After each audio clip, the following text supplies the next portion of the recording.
In the winter of 1987, a Soviet reconnaissance unit vanished from a remote mountainside in eastern Afghanistan.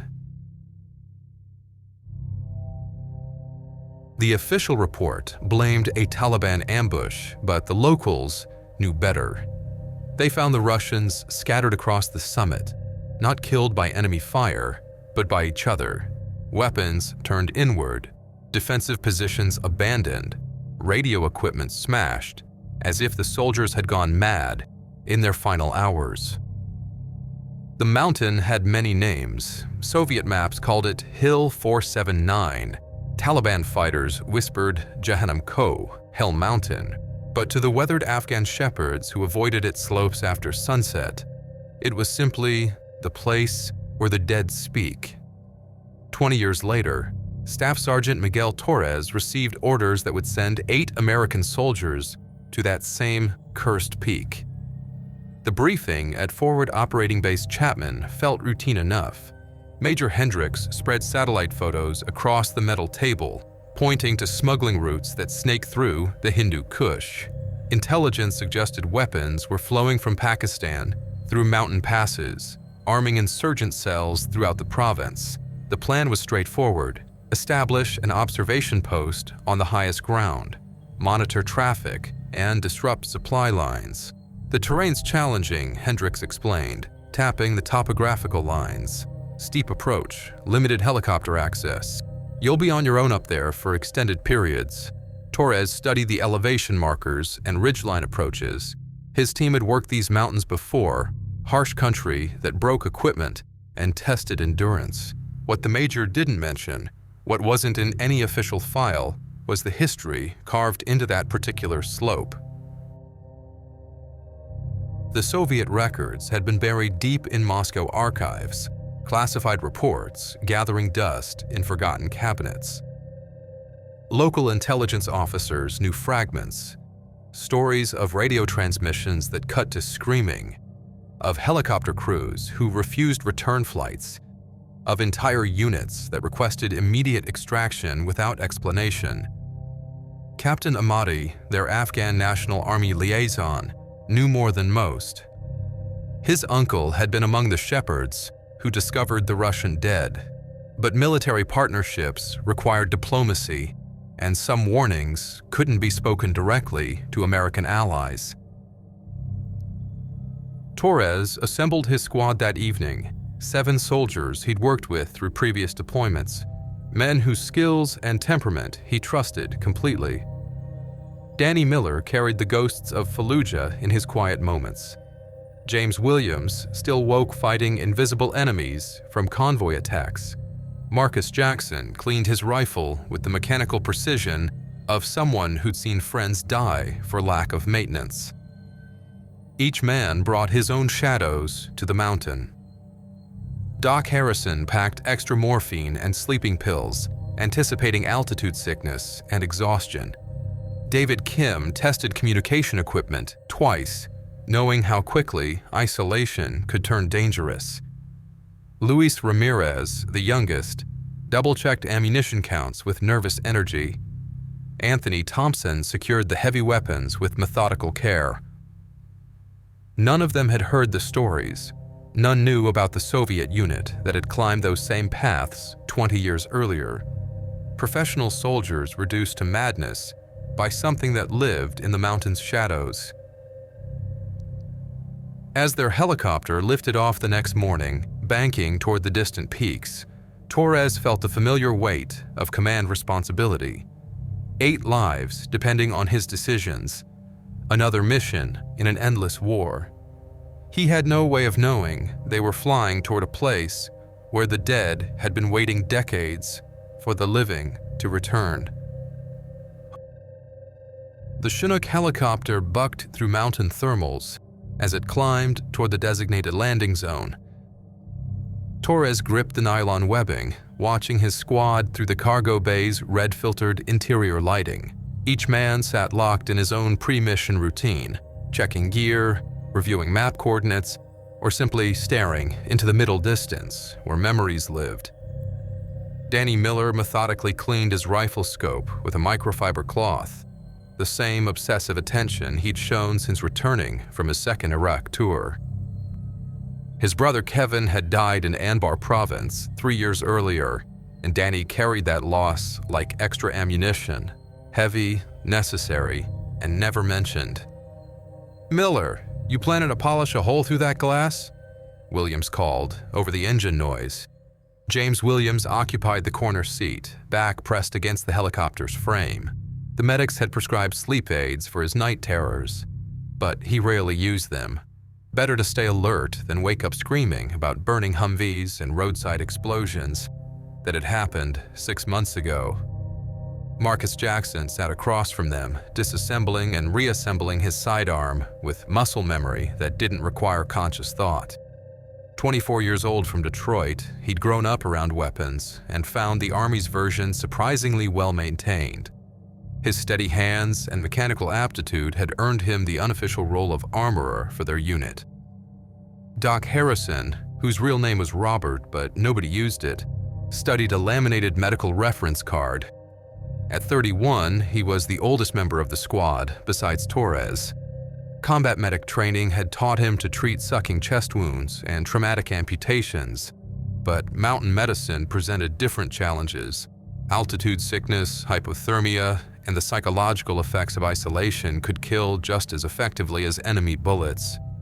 David Kim hunched over his radio equipment, running diagnostics on communication systems that would be their only link to base support.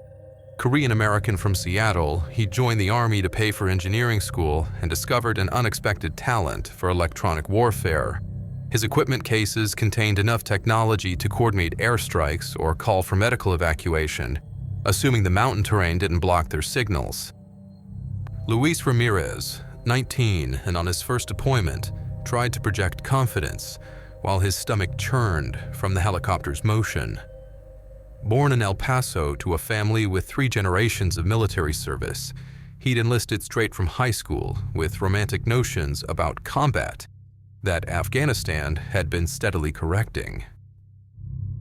Anthony Thompson checked the M240 machine gun secured beside him, running his fingers along the ammunition belt to verify each round was properly seated. A quiet man from rural Montana, he'd learned to shoot before he could drive and approached heavy weapons with the same methodical care his grandfather had shown maintaining ranch equipment.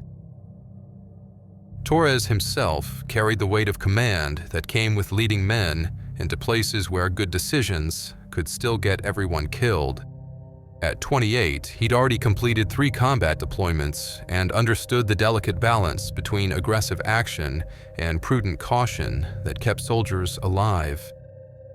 The helicopter's pitch changed as they approached the landing zone. Through scratched plexiglass windows, Torres could see the mountain's rocky summit, a windswept plateau surrounded by steep slopes that fell away into shadow-filled valleys. Soviet-era survey stakes still dotted the area, metal posts that had survived 20 years of weather and warfare. 2 minutes, the crew chief shouted, holding up gloved fingers. The soldiers began final equipment checks with practiced efficiency. Personal weapons secured, radio frequencies verified, medical supplies distributed, ammunition counted. Each man carried enough food and water for 5 days, assuming resupply helicopters could navigate the mountain's unpredictable weather patterns. Torres felt the familiar pre-mission tension that came with responsibility for other men's lives. Intelligence briefings never told the complete story, and mountains had ways of creating their own tactical problems. Weather could change in minutes, turning clear skies into whiteout conditions. Enemy fighters knew the terrain better than any satellite photo could reveal. Equipment failed at the worst moments. What the briefings hadn't mentioned were the details that didn't fit in official reports. The Afghan captain's reluctance to discuss the mountain, the way local guides had found excuses to avoid the mission, the fact that their assigned landing zone was the same coordinates where Soviet helicopters had stopped flying in 1987. The Chinook flared for landing, rotor wash flattening the sparse vegetation that clung to rocky soil. Through the cargo door, Torres could see scattered debris that gleamed dully in the afternoon sun. Metal fragments too corroded to identify, but clearly military in origin. "Welcome to Hell Mountain," Williams muttered, shouldering his pack. Kim looked up from his radio equipment. "What did you call it?" "Something the Afghan guys were saying back at base. Jahannam Ko, Hell Mountain." Doc Harrison frowned. "That's encouraging." The helicopter settled onto the rocky ground with a mechanical shudder. Within seconds, the squad had deployed in a defensive circle around the landing zone, weapons oriented outward while Torres confirmed their position with GPS coordinates that matched the mission parameters exactly. The Chinook lifted off immediately, leaving 8 American soldiers alone on a mountain that had claimed a Soviet reconnaissance unit 20 years earlier. The sudden silence felt profound after hours of engine noise. Just wind whistling through rock formations and the distant sound of settling equipment. Torres studied their surroundings through binoculars. The summit offered commanding views of valley approaches where smuggling routes supposedly operated. Snow-capped peaks stretched toward Pakistan's border, creating natural corridors that insurgent fighters had used for centuries. But something felt wrong about the place, not enemy presence. Torres had developed instincts for hostile observation during previous deployments. This was different. The mountain itself seemed to be watching them, ancient wisdom, evaluating their presence with ancient patience. Ramirez, Kim, establish communications with base. Jackson, Thompson, secure the perimeter. Miller, Williams, help Doc set up the 8 station. We'll have the observation post operational before sunset. The soldiers moved with the coordinated efficiency of men who'd worked together through multiple combat zones. But as they began unpacking equipment and establishing their temporary base, each man noticed small details that didn't belong in official reports. Equipment scattered in patterns too deliberate for random abandonment, metal fragments that showed signs of deliberate destruction rather than explosive damage, rocky ground that held boot prints from boots that hadn't been manufactured in 20 years. The mountain was keeping secrets, and the dead were patient teachers. The first night on the mountain, Danny Miller heard his dead brother calling for help. It started at 0200 hours during his watch shift. Miller sat behind their makeshift observation post, scanning the valley approaches through night vision that painted the landscape in familiar green phosphorescence. The rest of the squad slept in sleeping bags arranged around their equipment cache, exhausted from the day's climb and base establishment. Wind carried sounds up from the valleys below, distant rockfall, the occasional call of night birds, the subtle whisper of air moving through stone passages. Miller had grown accustomed to mountain acoustics during previous deployments. Sound traveled strangely at altitude, bouncing off rock faces and creating echoes that could confuse even experienced soldiers. But the voice that reached him through the darkness was unmistakably Kevin's. "Danny, Daddy, help me!" Miller's hand froze halfway to his radio. The voice came from somewhere down the slope, maybe 50 meters beyond their defensive perimeter. Weak, pained, but absolutely recognizable as his younger brother's voice. Kevin Miller had died 3 years ago in Fallujah when an improvised explosive device flipped his Humvee during a routine patrol. Danny had carried his brother's dog tags ever since, along with guilt that should have belonged to enemy fighters but somehow felt personal. "Danny, please, I can't find my way back." Miller lifted his night vision scope, scanning the rocky terrain where the voice seemed to originate. Nothing moved among the scattered boulders and stunted vegetation. No heat signatures, no reflective surfaces, no sign of human presence. He keyed his radio with trembling fingers. "Base, this is Overwatch. Request immediate situation report on any friendly units in our operational area." The response came back clean. No American or coalition forces within 10 kilometers of their position. Miller stared into the darkness, wondering if altitude and exhaustion were creating auditory hallucinations. 20 minutes later, James Williams woke from his scheduled rest period and crawled over to relieve Miller at the observation post. "Anything happening out there?" Miller hesitated. Military protocol demanded accurate reporting, but how do you explain hearing dead people? "Thought I picked up some movement down a slope. Might have been an animal." Williams settled behind the scope and began his systematic scan of their assigned sectors. Miller retreated to his sleeping bag, but found rest elusive. Every sound carried the potential of Kevin's voice. Every shadow might hide his brother's familiar silhouette. At 0330, Williams saw his grandmother standing just outside their perimeter. She stood perfectly still among the scattered Soviet equipment debris, wearing the same blue house dress she'd been buried in 2 years earlier. But her face was wrong, twisted with anger and hatred that Martha Williams had never shown during 68 years of life. Williams blinked hard, assuming fatigue was creating visual distortions. When he looked again, the figure remained motionless, watching their camp with eyes that reflected available starlight like an animal's. He whispered, reaching over to shake Harrison's shoulder. "Take a look at grid reference 270, about 30 meters. Harrison grabbed his own night vision device and studied the indicated area. "I don't see anything. There's someone standing by that old radar antenna." Doc swept the terrain methodically, using the scope's thermal imaging function to detect body heat. "Negative contact, just scattered metal and rocks." But Williams could still see her clearly. His grandmother's familiar profile, but wearing an expression of pure malevolence that made his skin crawl. "Grandma Martha," he whispered. The figure turned toward him at the sound of her name, and Williams saw that her mouth was moving as if speaking, but no sound reached him across the intervening distance. 20 minutes later, she was gone. At 0400, Marcus Jackson made a discovery that couldn't be explained by fatigue or altitude sickness. He was conducting routine equipment checks when he found a photograph in his jacket pocket. A picture of his girlfriend Lisa taken at a Detroit Tigers game last summer. She was smiling at the camera, wearing the red sundress he'd bought her for her birthday. Jackson stared at the photograph with growing confusion. He'd left all personal items back at Forward Operating Base Chapman, following unit policy for extended field operations. No letters, no photos, no civilian reminders that could compromise operational focus if captured.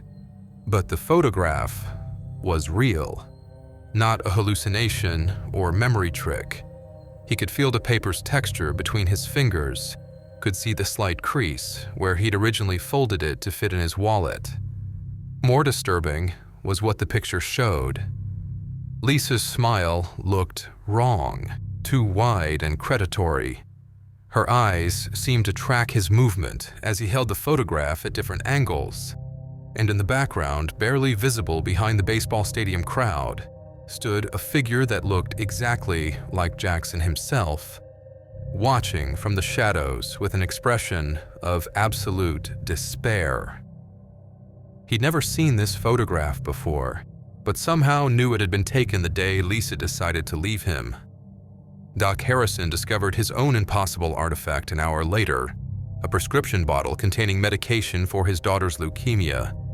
Sarah Harrison was in remission and living safely with her mother in Oregon.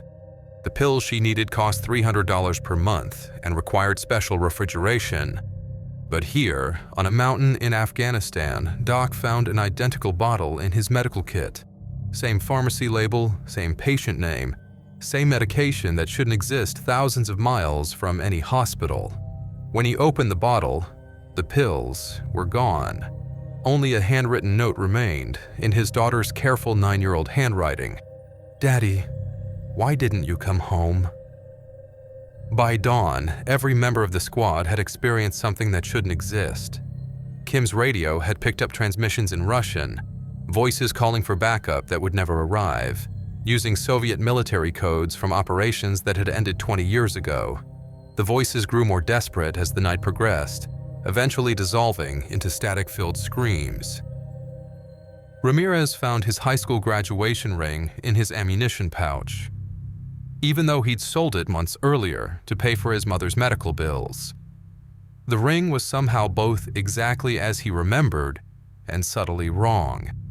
The school mascot's face looked sinister, and the inscription on the inside read dates that hadn't happened yet.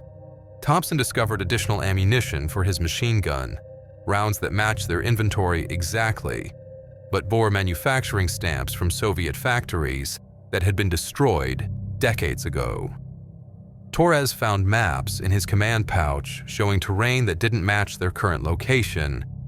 The topographical lines depicted valleys that ran in wrong directions, elevation markers that defied physics, and grid coordinates that placed their position simultaneously in Afghanistan and somewhere that had no name.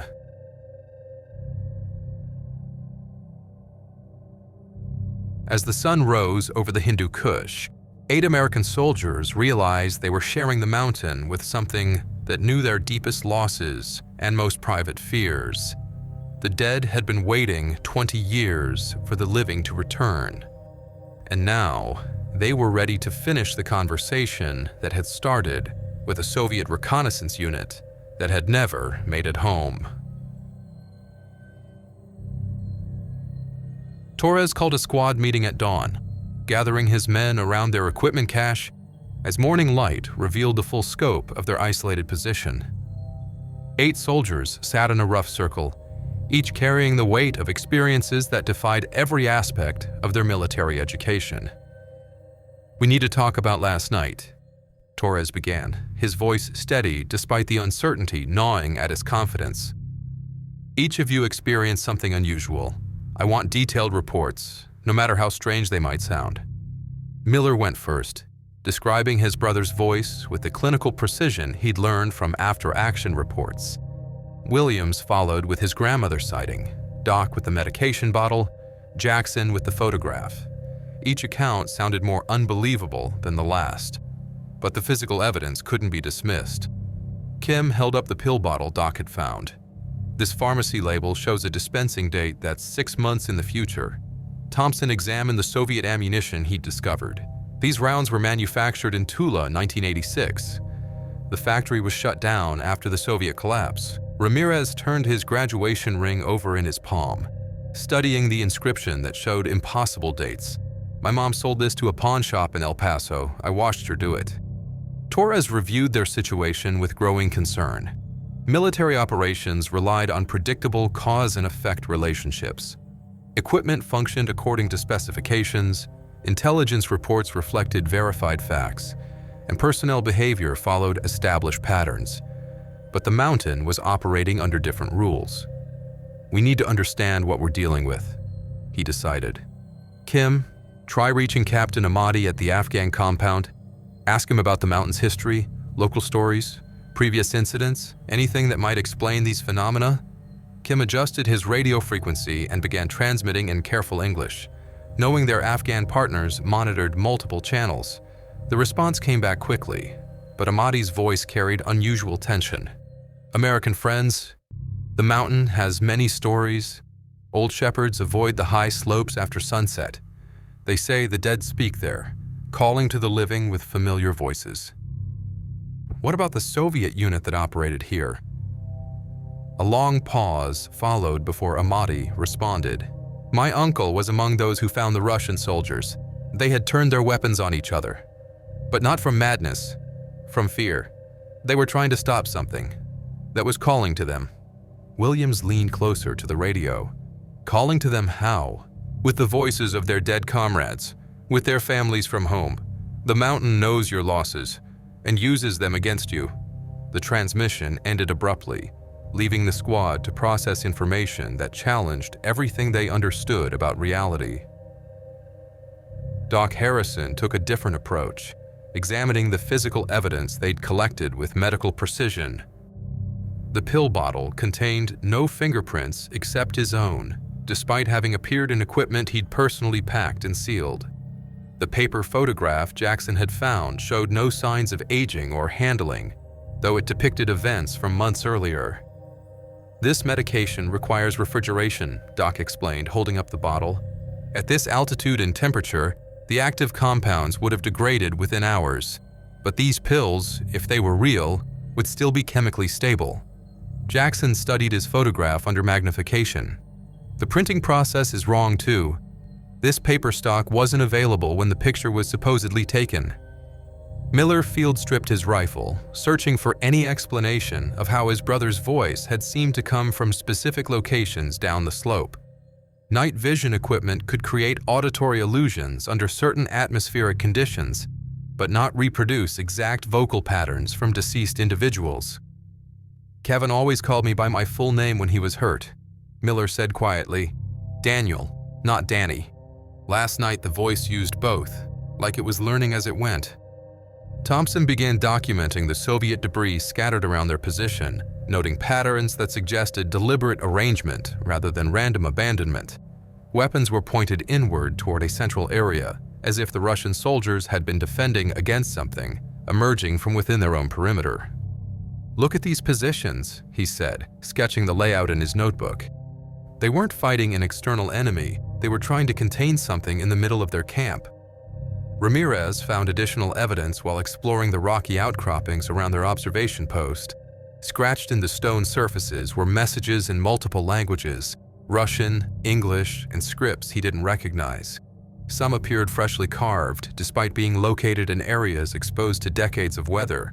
One message written in English block letters read, "The dead do not forget. PFC Morrison, Utah National Guard."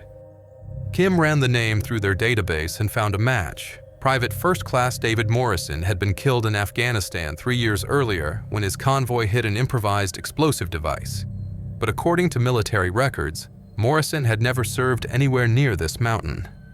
As the day progressed, their investigation revealed an increasingly disturbing pattern.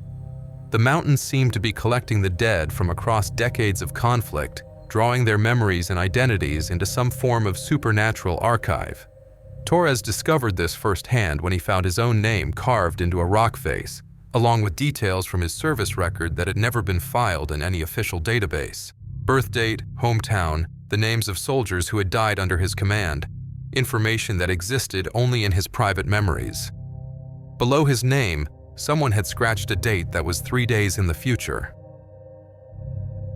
Doc examined the carving with professional skepticism.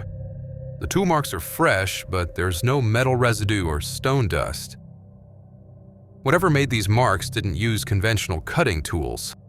The implications grew more troubling as they connected their discoveries to Captain Amati's warnings. The Soviet unit had experienced identical phenomena, voices of the dead, impossible artifacts, personal information appearing in places it shouldn't exist. But the Russians had been isolated on the mountain for over a week before their final radio transmission. The American squad had been there less than 24 hours. It's accelerating, Torres realized. Whatever happened to the Soviet unit took days to develop. We're experiencing the same progression in compressed time. Williams studied the message scratched beside Torres's name. Maybe it learns from each group that comes here, gets more efficient. Kim's radio crackled with static, then resolved into a transmission in heavily accented English. American soldiers, this is Lieutenant Volkov, Soviet reconnaissance. Can you confirm your position? We are taking casualties from unknown enemy. The transmission lasted 30 seconds before dissolving into white noise. Kim checked his equipment frantically, but all systems showed normal operation. That was a Soviet military frequency from 1987, he said. But the signal strength suggested local transmission. Jackson examined the Soviet ammunition Thompson had found, noting details that hadn't been visible in dim light. Each cartridge bore scratches that formed letters when arranged in sequence, Russian words that translated to, "Do not trust the voices." But more disturbing was the discovery that the ammunition had been deliberately damaged. Someone had used a knife to carve warnings into individual bullets, then carefully arranged them in patterns that would be discovered by the next group to occupy the mountain. The Soviet soldiers had tried to leave a message for whoever came after them. As afternoon shadows lengthened across the rocky terrain, Torres made a decision that would have seemed insane during any previous deployment. He began preparing his squad for contact with an enemy that used psychological warfare instead of conventional weapons. "We're dealing with something that feeds on personal loss and traumatic memory," he explained. "It knows details about our lives that aren't contained in any file or database." The Soviet unit tried to fight it with traditional weapons and failed. Miller looked up from cleaning his rifle. "So what do? We figure out what it wants and how to give it something else." Doc Harrison had been studying the medical implications of their situation. Extended exposure to this phenomenon could cause permanent psychological damage. The human mind isn't designed to process impossible sensory input.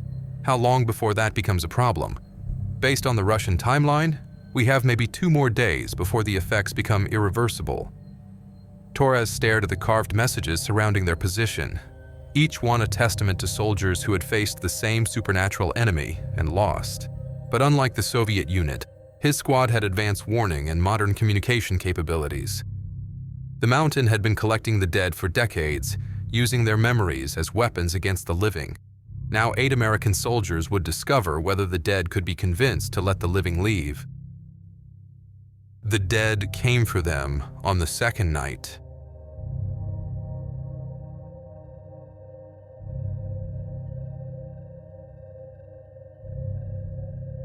Torres was monitoring radio frequencies when the first figures appeared at the edge of their perimeter. Not the isolated manifestations they'd experienced individually, but dozens of shapes emerging from rocky shadows, like morning mist given human form. "Contact," he whispered into his headset, but kept his weapon lowered. These weren't enemy combatants in any conventional sense. Miller saw them through his night vision scope. Soviet soldiers in camouflage patterns from the 1980s, moving with the careful discipline of men trained for mountain warfare. Their faces were pale and drawn, but their eyes held the focused intensity of professional military personnel.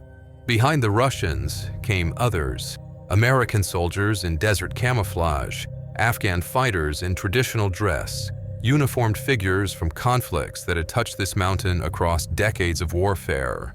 They arranged themselves in a rough circle around the American position, neither advancing nor retreating. Williams counted at least 30 distinct figures. They're not attacking, just watching.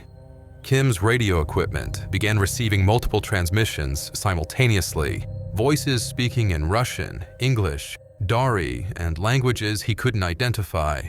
Not the random static they'd experienced before, but coordinated communication between the assembled figures. "American soldiers," came a clear transmission in accented English. "This is Lieutenant Alexei Volkov. Soviet Army reconnaissance. We have been waiting for you." Torres lifted his own radio handset. "This is Staff Sergeant Torres, United States Army. State your intentions." "To warn you, as we tried to warn others, the mountain feeds on the dead, but it requires the living to complete the harvest." Doc Harrison watched through binoculars as one of the Soviet figures stepped forward. The man appeared solid and real, wearing the same mountain warfare gear Torres's squad carried. Only the unnatural stillness of his breathing revealed his true nature. "Every conflict that has touched this place leaves echoes," Volkov continued. "We are those echoes, bound here by the mountain's hunger. But we remember enough to understand what comes next." Jackson identified faces among the assembled figures that he recognized from memorial walls back at base. American soldiers killed in Afghanistan over the past decade. They stood beside Taliban fighters and Soviet veterans, united by their shared fate. "What does it want from us?" Torres asked. "Your memories of the dead, your guilt over their loss, your fear of joining them. The mountain has been feeding on such emotions for centuries, growing stronger with each group that arrives carrying fresh grief."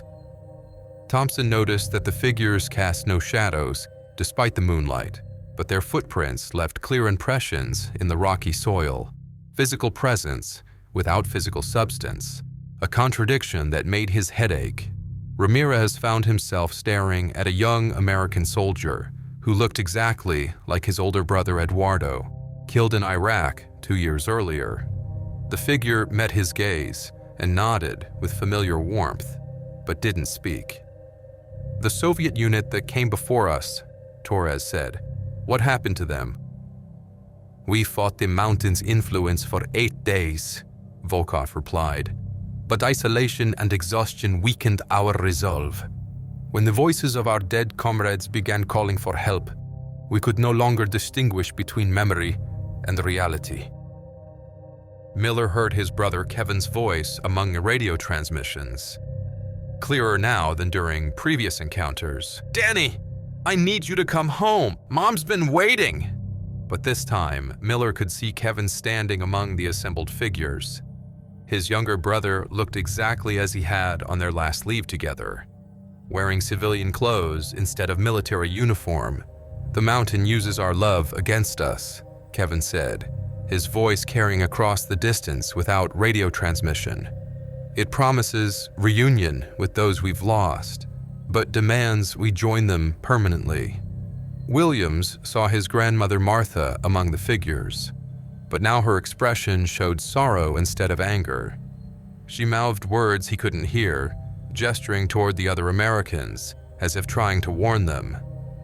Doc Harrison found himself looking at his daughter Sarah, appearing exactly as she had during her worst days of chemotherapy treatment, hale and weak, but smiling with the courage that had helped her survive leukemia.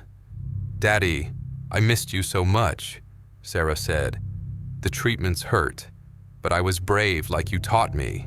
The rational part of Harrison's mind knew his daughter was safe in Oregon, in remission and living with her mother, but the sight of her suffering face created overwhelming emotional pain that had nothing to do with logic. "These are not your loved ones," Volkov warned. "The mountain creates perfect replicas using your memories and emotions. They seem real because they are built from real love and real loss."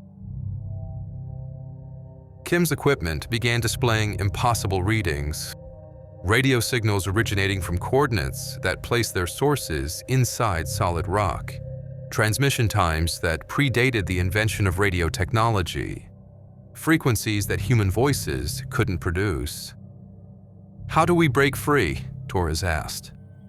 "You must leave before the mountain completes its collection. Each night, the manifestations grow stronger. By the third night, most cannot distinguish between the dead and the living." Jackson saw his girlfriend Lisa approaching through the assembled figures, wearing the red dress from the baseball game photograph. But her smile held predatory hunger that Lisa had never possessed in life. "Marcus, baby, I've been waiting for you," Lisa called. "Come with me and we can be together forever." The temptation was overwhelming, to abandon military duty and follow the woman he loved into whatever existence the mountain offered. Jackson's hand moved toward his weapon, not to fight, but to surrender. Thompson found himself facing his grandfather, the Montana rancher who taught him to shoot and hunt. The old man looked disappointed, shaking his head with familiar, stern disapproval. "You're failing your duty, son. These soldiers depend on you, and you're letting fear make your decisions." But Thompson realized the mountain was using his grandfather's memory incorrectly. The real man had never criticized fear, only the failure to act despite being afraid. Ramirez heard his brother Eduardo calling his name, promising that military service wasn't worth the pain of separation from family. "Come home, little brother.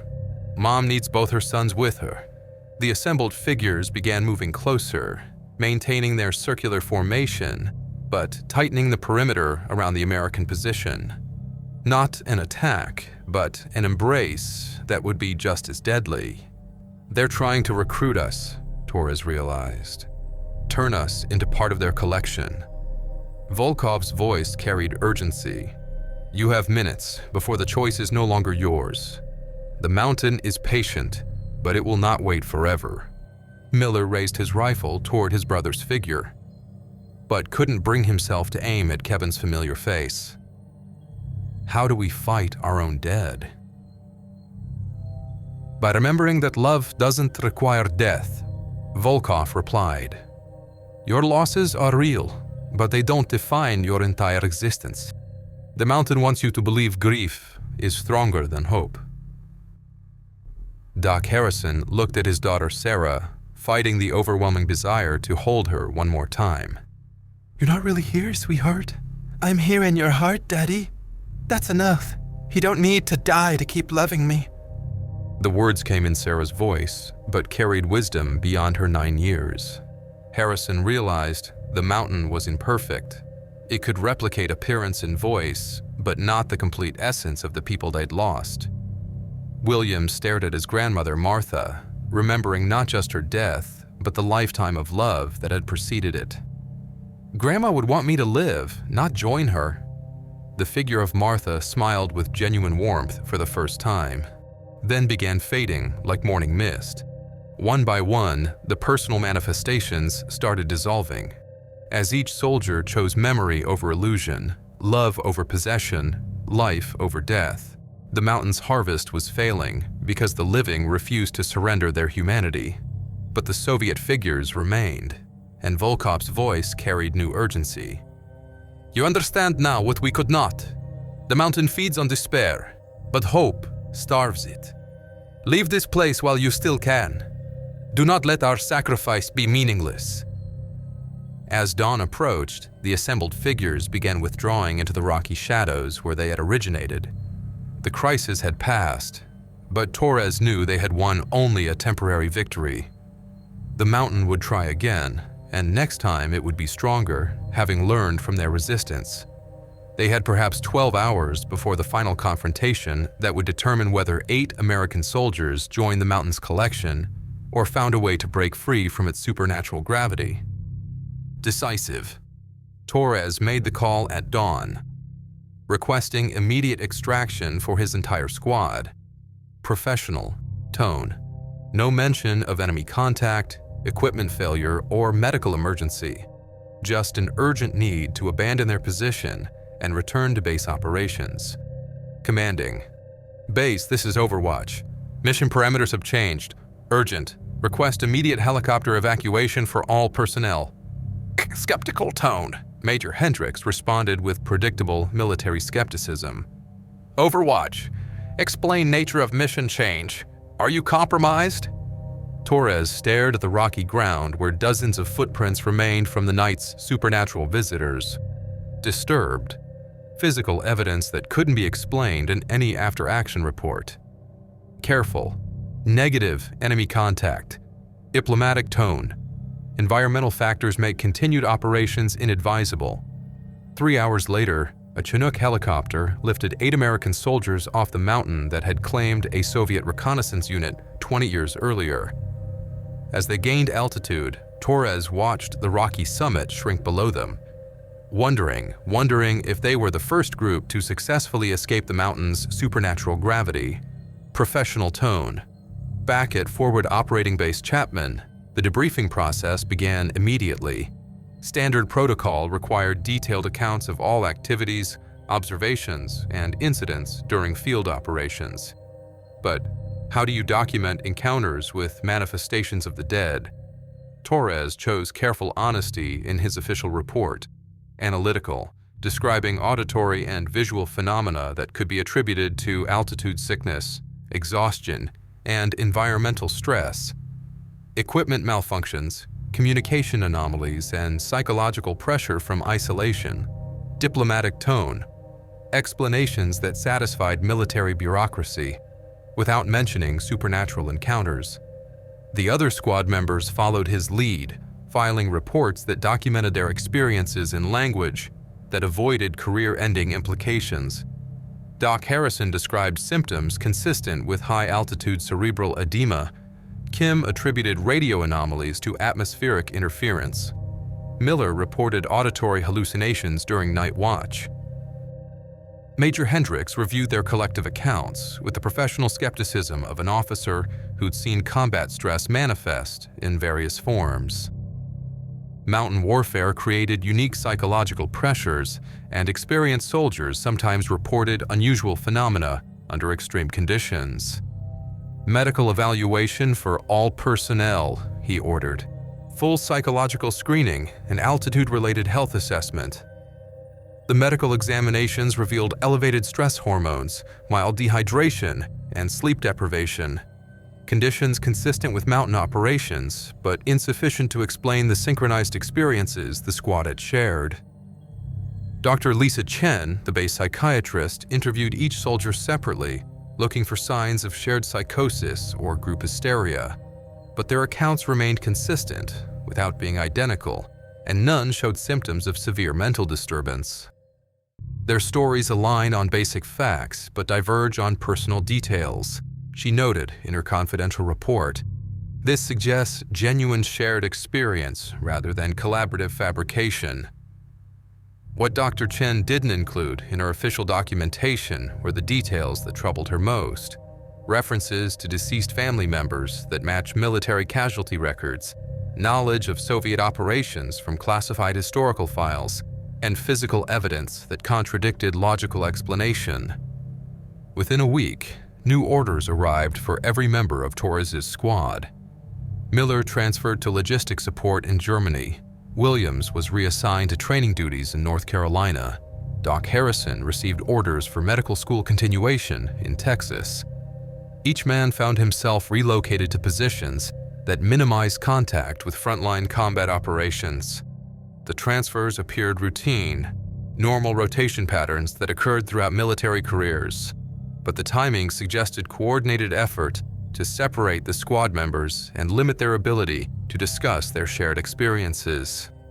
Torres himself was promoted and assigned to staff operations at the Pentagon, a career advancement that removed him from field commands, where he might encounter similar phenomena. Kim discovered that his electronic records of radio transmissions from the mountain had been corrupted during routine data backup procedures. The audio files contained only static, despite his clear memory of recorded voices speaking in multiple languages. Thompson found that his detailed sketches of Soviet equipment arrangements had disappeared from his personal effects during the transfer process. Military personnel cited security protocols, but no one could explain why battlefield drawings required confiscation.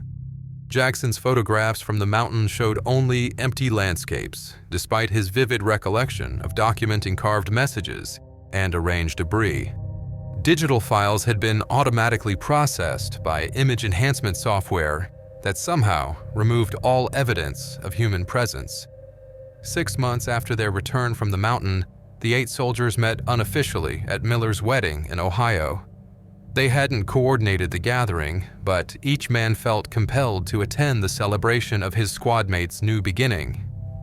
During quiet moments between wedding festivities, they compared their experiences since leaving Afghanistan. Sleep disturbances, recurring dreams about the mountain, and a persistent sense that they'd left something unfinished. But also positive changes, deeper appreciation for family relationships, reduced fear of death, and stronger connection to fellow veterans. "I still hear Kevin sometimes," Miller admitted during a private conversation with Torres, "but now it feels like blessing instead of haunting." Williams nodded. "My grandmother visits my dreams, but she's herself again, loving, not angry." Doc Harrison had returned to his daughter with renewed commitment to being present during her continued recovery. "Sarah says I'm different now, more patient, less afraid of losing her." The years that followed brought gradual adaptation to civilian life for some, continued military service for others, but all 8 men maintained contact through informal networks that transcended official military communication. They discovered through careful research that similar incidents had occurred at locations across Afghanistan, Iraq, and other conflict zones. Military personnel reporting supernatural encounters, followed by transfers, medical evaluations, and classified incident reports that disappeared into bureaucratic archives. Torres, with his Pentagon access, found references to something called the Environmental Stress Research Program, a classified initiative that investigated psychological phenomena affecting military operations in specific geographic locations. The program's existence suggested their experience hadn't been unique or unprecedented. Military leadership was aware that certain places created unusual effects on personnel, but chose to manage the problem through reassignment and documentation suppression rather than public acknowledgement.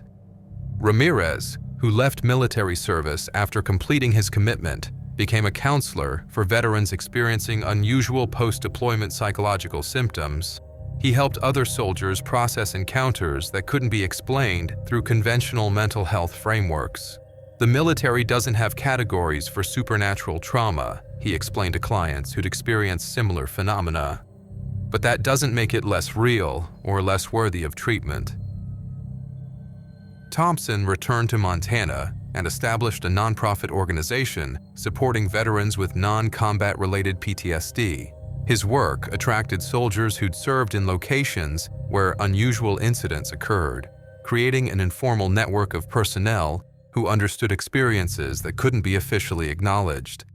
Kim used his technical skills to document and preserve accounts of military supernatural encounters, creating encrypted databases that preserve testimonies while protecting the identity of witnesses. 20 years after their mountain experience, Torres received a phone call from Captain Ahmadi, the Afghan officer who'd warned them about the mountain's reputation. Ahmadi had immigrated to the United States and was working as a translator for military intelligence operations. "My friend, I have been watching news reports from Afghanistan," Ahmadi said. "Another American unit has requested emergency evacuation from the same mountain where your squad operated." Torres felt familiar cold recognition. What happened to them? Official reports mention equipment failure and environmental stress, but local sources describe the same phenomena your men experienced: voices of the dead, impossible artifacts, personal manifestations. The mountain was still claiming visitors, still feeding on the grief and loss that soldiers carried into its supernatural influence.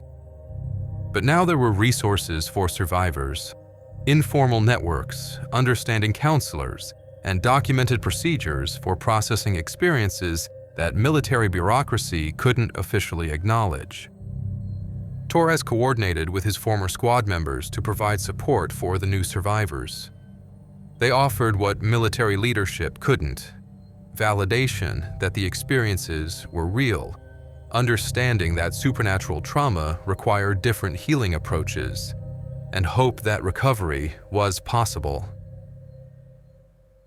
The mountain remained active, its supernatural hunger unsatisfied by decades of supernatural encounters, but the living had learned to recognize its influence and develop strategies for resistance. Lieutenant Volkov and the other bound souls continued their vigil, warning new arrivals and helping those who could be saved to escape before the mountain completed its harvest. The dead served as guardians against their own fate, protecting the living from joining their eternal collection. And somewhere in classified military archives, reports accumulated documenting encounters that official policy required to be forgotten, but human experience demanded to be remembered. The mountain kept its secrets, but the survivors kept each other. The story of Staff Sergeant Miguel Torres and his 7-man squad raises questions that challenge our understanding of reality itself. 8 experienced soldiers, trained observers with reputations for accuracy and reliability, encountered phenomena that shouldn't exist according to conventional knowledge. Their testimony deserves consideration not because military personnel are infallible, but because they possess skills that make their observations particularly credible. These men knew how to distinguish between enemy contact and equipment malfunction, between environmental hazards and psychological stress, between legitimate threats and imagined dangers. When such witnesses describe synchronized encounters with manifestations of deceased individuals, when they report physical evidence that violates natural laws, when they document experiences that defy rational explanation, we face a choice between dismissing their accounts or expanding our definition of what's possible. The mountain in eastern Afghanistan continues to attract military attention, though recent operations are classified at levels that prevent public discussion. What we know comes from informal networks of veterans, from families seeking answers about unusual incidents, from researchers studying psychological effects of combat in specific geographic locations. Similar reports emerge from other conflict zones. Mountains in Iraq, where soldiers report encounters with ancient spirits. Desert valleys in Afghanistan, where entire units request emergency evacuation after experiencing collective hallucinations. Remote bases where personnel describe contact with deceased comrades who provide tactical warnings about imminent attacks. Military leadership acknowledges these incidents exist, but attributes them to environmental stress, altitude effects, sleep deprivation, and psychological pressure from extended combat operations. The explanations satisfy bureaucratic requirements while avoiding deeper questions about the nature of consciousness, death, and the boundaries between physical and spiritual reality. But the soldiers who've lived through such experiences know the difference between hallucination and genuine encounter. They recognize when something external is interacting with their consciousness, rather than emerging from internal stress. They understand that some places in the world operate under different rules than those taught in military academies. Torres and his squad found ways to process their mountain experience that honored both their military service and their supernatural encounter. They didn't abandon rational thinking, but expanded it to include possibilities that conventional education hadn't prepared them to consider. Their adaptation offers hope for other veterans struggling with similar experiences. Traditional mental health resources often lack frameworks for processing encounters that transcend normal reality. But informal support networks, understanding counselors, and fellow survivors provide validation that official channels cannot offer.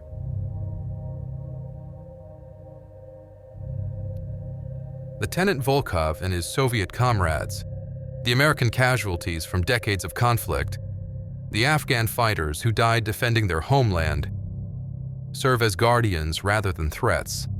Their warnings help the living escape the supernatural trap that claimed their own existence.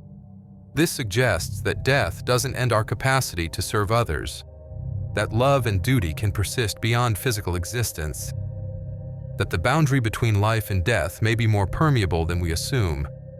Military families often struggle with questions about what happens to soldiers who die in service. The mountain incident implies that consciousness may survive death in forms we don't yet understand, that our connections to deceased loved ones remain real, even if they operate through channels that science hasn't yet mapped. These possibilities comfort some people while disturbing others. The idea that death isn't final challenges materialist worldviews, but validates spiritual traditions that emphasize continued existence beyond physical life. What remains clear is that certain places on Earth seem to concentrate supernatural activity in ways that affect even highly trained military personnel. Whether these locations create the phenomena or simply make them more visible, the effects on human consciousness are measurable and significant. The soldiers who encountered the mountain's supernatural influence emerged changed, but not broken. They found ways to integrate their impossible experiences with their continued military service and civilian lives. Their adaptation demonstrates human resilience in the face of mysteries that challenge fundamental assumptions about reality.